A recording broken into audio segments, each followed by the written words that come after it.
ദുരിതം വിതച്ച് കനത്ത മഴ തുടരുന്നു. സംസ്ഥാനത്ത് 6 മരണം. നമസ്കാരം. ഈ ദിവസത്തെ ഏറ്റവും പ്രധാനപ്പെട്ട വാർത്താ വിശേഷങ്ങളുമായി ജനേകം ടോപ്പ് 10 ന്യൂസിലേക്ക് സ്വാഗതം. സംസ്ഥാനത്ത് ദുരിതം വിതച്ച് കനത്ത മഴ തുടരുന്നു. മഴക്കെടുതിയിൽ ഇതുവരെ 6 പേർ മരിച്ചു. പലയിടത്തും റോഡുകളിൽ വെള്ളം കയറിയതോടെ ഗതാഗതം താറുമാറായി. 2 പേരെ കാണാതായ തിരുവനന്തപുരം മുതലപ്പുഴയിൽ കോസ്റ്റ് ഗാർഡ് ഉൾക്കടലിൽ തിരച്ചിൽ നടത്തുകയാണ്. മറൈൻ എൻഫോഴ്സ്മെന്റ് സംഘവും സ്ഥലത്തുണ്ട്. സംസ്ഥാനത്ത് കനത്ത മഴയിൽ വ്യാപക നാശനഷ്ടമുണ്ട്. ഇടുക്കിയിലും കോട്ടയത്തും ഉരുൾപൊട്ടി. പത്തനംതിട്ട റാന്നി ടൗണിൽ വെള്ളം കയറി. കോട്ടയത്തിന്റെ കിഴക്കൻ മേഖലയിലും ശക്തമായ മഴ തുടരുകയാണ്. 3 ലെവലുമുണ്ടായ ഉരുൾപൊട്ടൽ കനത്ത നാശം വിതച്ചു. ചികിത്സയിൽ കഴിയുന്ന ഭാര്യ പിതാവിനെ കാണാൻ സർക്കാർ വാടകയ്ക്കെടുത്ത ഹെലികോപ്റ്ററിൽ സഞ്ചരിച്ച മുഖ്യമന്ത്രി വി.ഡി. സതീശൻ. ന്യൂമോണിയ ബാധിതനായി ആലുവ കാരോത്തുകുഴി ആശുപത്രിയിൽ ചികിത്സയിൽ കഴിയുന്ന ഭാര്യ പിതാവ് വേലായുധൻ കുട്ടിയെ കാണാൻ മുഖ്യമന്ത്രി കൊച്ചിയിലേക്ക് പറക്കുകയായിരുന്നു. ആശുപത്രിയിൽ 20 മിനിറ്റോളം ചെലവഴിച്ച മുഖ്യമന്ത്രി പിന്നീട് ദേശത്തെ വസതിയിലേക്ക് പോയി. LDF സർക്കാർ ഹെലികോപ്റ്റർ വാടകയ്ക്കെടുത്തപ്പോൾ എതിർത്ത സതീശന്റെ സ്വകാര്യ യാത്രക്കെതിരെ വലിയ പ്രതിഷേധമാണ് ഉയരുന്നത്.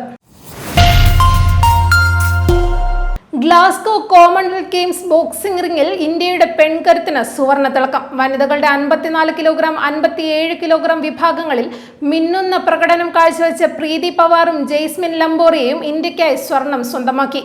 വനിതകളുടെ 54 കിലോഗ്രാം ഫൈനൽ പോരാട്ടത്തിൽ കാനഡയുടെ കരുത്തുറ്റ താരം സ്കാർലെറ്റ് സവന്ന ഡെൽഗാഡോയെ 5-0 എന്ന ഏകപക്ഷീയമായ സ്കോറിനാണ് പ്രീതി പവാർ തകർത്തത്. സംസ്ഥാന പോലീസിൽ വൻ അഴിച്ചുപണി. ജയിൽ വിഭാഗം മേധാവിയായി സേവനമനുഷ്ഠിക്കുന്ന S. ശ്രീജിത്തിനെ DGP പദവിയിലേക്ക് ഉയർത്തി. അടുത്തിടെ കേസ് അന്വേഷണത്തിലെ ഗുരുതരമായ വീഴ്ചകളെ തുടർന്ന് അച്ചടക്ക നടപടിയുടെ ഭാഗമായി മുതിർന്ന ഉദ്യോഗസ്ഥനായ MR അജിത് കുമാർ സസ്പെൻഷനിലായതാണ് DGP തസ്തികയിൽ ഒഴിവുണ്ടാകാൻ ഇടയാക്കിയത്. മുതിർന്ന IPS ഉദ്യോഗസ്ഥൻ യോഗേഷ് ഗുപ്തയ്ക്ക് ബിവറേജസ് കോർപ്പറേഷൻ മാനേജിംഗ് ഡയറക്ടറുടെ ചുമതല നൽകി ഉത്തരവായിട്ടുണ്ട്. ബൽറാം കുമാർ ഉപാധ്യായയെ അഗ്നിശമന സേനയുടെ മേധാവിയായും നിയമിച്ചു. അൾജീരിയയിൽ നിയന്ത്രണം വിട്ട ബസ് കൊക്കയിലേക്ക് മറിഞ്ഞുണ്ടായ ദാരുണാപകടത്തിൽ 27 പേർ കൊല്ലപ്പെട്ടു. സംഭവത്തിൽ 39 പേർക്ക് പരിക്കേറ്റതായി ആരോഗ്യമന്ത്രി മുഹമ്മദ് സിദ്ദിഖ് ഐത് മസുദ്ദീൻ അറിയിച്ചു. തലസ്ഥാനമായ അൾജിയേഴ്സിന് കിഴക്കുള്ള തീരദേശ പട്ടണമായ ബുമർദാസിന് സമീപമാണ് ദുരന്തമുണ്ടായത്. ബസ് റോഡിൽ നിന്ന് തെന്നിമാറി കൊക്കയിലേക്ക് പതിക്കുകയായിരുന്നുവെന്ന് സിവിൽ ഡിഫൻസ് അറിയിച്ചു. സംസ്ഥാനത്ത് കാലവർഷം കനക്കുന്നു. കാലാവസ്ഥാ നിരീക്ഷണ കേന്ദ്രത്തിന്റെ ഏറ്റവും പുതിയ വിലയിരുത്തൽ അനുസരിച്ച് കാറ്റിന്റെയും മഴയുടെയും തീവ്രത അടുത്ത മണിക്കൂറുകളിൽ ഇനിയും വർദ്ധിക്കാനാണ് സാധ്യത. 9 ജില്ലകളിൽ അതിതീവ്ര മഴ മുന്നറിയിപ്പായ റെഡ് അലർട്ട് നിലവിലുണ്ട്. പത്തനംതിട്ട, കോട്ടയം, ഇടുക്കി, തൃശൂർ, മലപ്പുറം, കോഴിക്കോട്, വയനാട്, കണ്ണൂർ, കാസർഗോഡ് ജില്ലകളിലാണ് അതിതീവ്ര മഴ പ്രവചിക്കപ്പെട്ടിരിക്കുന്നത്. രാജ്യത്തെ മത്സര പരീക്ഷകളിലെ അട്ടിമറികളും ചോദ്യപേപ്പർ ചോർച്ചയും തടയാൻ ലക്ഷ്യമിട്ടുള്ള കേന്ദ്ര പൊതുപരീക്ഷാ ഭേദഗതി ബില്ലിന് രാഷ്ട്രപതി ദ്രൗപദി മുർമു അംഗീകാരം നൽകി. ഇരുസഭകളും പാസാക്കിയ ബില്ലിൽ രാഷ്ട്രപതി ഒപ്പുവെച്ചതോടെ നിയമം പ്രാബല്യത്തിൽ വന്നു. പരീക്ഷ തട്ടിപ്പുകൾക്ക് പിന്നിൽ പ്രവർത്തിക്കുന്ന മാഫിയകളെ അടിച്ചമർത്താനും കേസ് വിചാരണകൾ നീണ്ടുപോകുന്നത് ഒഴിവാക്കാനുമാണ് പുതിയ നിയമനിർമ്മാണത്തിലുള്ള കേന്ദ്ര സർക്കാർ ലക്ഷ്യമിടുന്നത്. മിന്നൽ പ്രളയത്തിൽ അസമിൽ മരണം 82 ഉയർന്നു. 1.92 ലക്ഷം പേരെയാണ് സംസ്ഥാനത്ത് മഴക്കെടുതി ബാധിച്ചത്. ശിവസാഗർ, ചരൈഡിയോ ജില്ലകളിലാണ് മരണങ്ങൾ റിപ്പോർട്ട് ചെയ്തതെന്നാണ് Assam disaster management authority report ചെയ്യുന്നത്.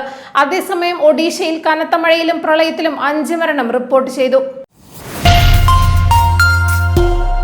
മാധ്യമപ്രവർത്തകനായിരുന്ന KM ബഷീറിനെ വാഹനമിടിപ്പിച്ച് കൊലപ്പെടുത്തിയെന്ന കേസിൽ 6 വർഷത്തിന് ശേഷം വിചാരണ ആരംഭിച്ചു. സംഭവ സ്ഥലത്ത് എത്തി ആദ്യം പോലീസിന് മൊഴി നൽകിയ മാധ്യമപ്രവർത്തകനായ സൈഫുദ്ദീൻ ഹാജിയാണ് 1ാം സാക്ഷിയായി ഇന്ന് വിസ്തരിച്ചത്. കേസിലെ പ്രതി ശ്രീറാം വെങ്കട്ടരാമൻ കോടതിയിൽ എത്തിയിരുന്നു. പ്രതിയുടെ അഭിഭാഷകന്റെ ആവശ്യപ്രകാരം ക്രോസ് വിസ്താരം തിങ്കളാഴ്ച നടക്കും. വോട്ടർ പട്ടികയിലെ പ്രത്യേക തീവ്ര പരിശോധനയ്ക്ക് പിന്നാലെ ഹരിയാനയിലും ആന്ധ്രാപ്രദേശിലും വോട്ടർമാരുടെ എണ്ണത്തിൽ വൻ കുറവ്. വെള്ളിയാഴ്ച പ്രസിദ്ധീകരിച്ച കരട് വോട്ടർ പട്ടികയിൽ ഹരിയാനയിലെ ആകെയുള്ള വോട്ടർമാരുടെ 16% പേരും ആന്ധ്രാപ്രദേശിൽ 10.8% പേരും പുറത്തായതായി റിപ്പോർട്ടുകൾ സൂചിപ്പിക്കുന്നു. ആന്ധ്രാപ്രദേശിൽ ഏകദേശം 45 ലക്ഷം പേരുടെയും ഹരിയാനയിൽ 33.8 ലക്ഷം പേരുടെയും പേരുകളാണ് കരട് പട്ടികയിൽ നിന്ന് ഒഴിവാക്കപ്പെട്ടത്. ജനേകം ടോപ്പ് 10 ന്യൂസിലൂടെ വീണ്ടും കാണാം. കൂടുതൽ വാർത്തകൾക്കും വിശേഷങ്ങൾക്കുമായി ജനേകം വെബ്സൈറ്റ്, യൂട്യൂബ് ചാനലുകൾ സന്ദർശിക്കുക.